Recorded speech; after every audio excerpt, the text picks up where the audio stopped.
സാധാരണ വീട്ടമ്മയായിരുന്ന ഞാൻ പുതിയ മേഖലകളിലേക്ക് എത്തിപ്പെടുകയായിരുന്നു. നമ്മൾ ഇന്ത്യയുടെ ഒരുപാട് സ്ഥലങ്ങളിൽ പോയിട്ടാണ് പർച്ചേസ് ചെയ്യുന്നത്. വാരണാസി ആയാലും ഒരുപാട് ഗ്രാമങ്ങളിലേക്ക് പോയിട്ടാണ്, നെയ്ത്ത് ഗ്രാമങ്ങളൊക്കെ അവിടെ ഒരുപാട് ഉള്ളിലോട്ട് പോയിട്ട് ഓരോ ഗലികളിൽ പോയി തുടക്കത്തിലൊക്കെ ഒരുപാട് കഷ്ടപ്പാട് നിറഞ്ഞിട്ട് തന്നെയാണ് നമ്മൾ പർച്ചേസ് പോയിന്റുകൾ തേടിയെത്തിയത്. ഞങ്ങൾ പർച്ചേസ് ചെയ്ത ഓരോ സമയത്തും നമ്മൾ പുതുതായിട്ട് എടുത്ത് പർച്ചേസ് പോയിന്റുകൾ തേടിയെത്തി. ടെസർ എന്ന് പറയുമ്പോഴേക്കും ഇത് ബഗൽപൂരാണെന്ന് അറിഞ്ഞു കഴിഞ്ഞാൽ പിറ്റേ ദിവസം ഹസ്ബൻഡിനും കൂട്ടിയിട്ട് ബഗൽപൂർ പോകുന്ന ഒരു കാലഘട്ടമായിരുന്നു. അന്നേരം അവിടെ നമ്മളെ ഗൈഡ് ചെയ്യാൻ ആരും ഉണ്ടായിരുന്നില്ല. ബഗൽപൂർ എന്ന് പറയുന്ന സ്ഥലത്തേക്ക് നമ്മൾ ഇറങ്ങി പുറപ്പെട്ടു. അവിടെ ചെന്ന് ഞാൻ ഇപ്പോഴും ഓർക്കുന്നുണ്ട്, 2014 സമയത്തായിരുന്നു റെയിൽവേ സ്റ്റേഷനിൽ ഇറങ്ങിയത്. വാരണാസി മുഗൾസറായിന്ന് നമ്മൾ ബഗൽപൂർ പോയി ട്രെയിനിൽ അവിടെ എത്തി.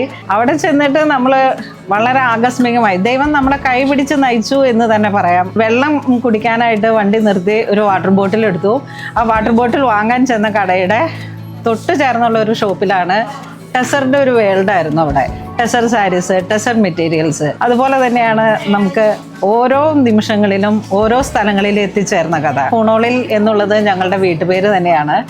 വീട്ടുപേരായിരുന്ന പൂണോളിൽ എന്ന പേര് തിരഞ്ഞെടുത്തത് തന്നെയായിരുന്നു നമ്മളുടെ ഏറ്റവും വലിയൊരു ചാലഞ്ചായിരുന്നേ. അതിനെ വിജയിപ്പിച്ച് കാണിക്കേണ്ടതും എൻ്റെ ഒരു ആവശ്യമായിരുന്നു.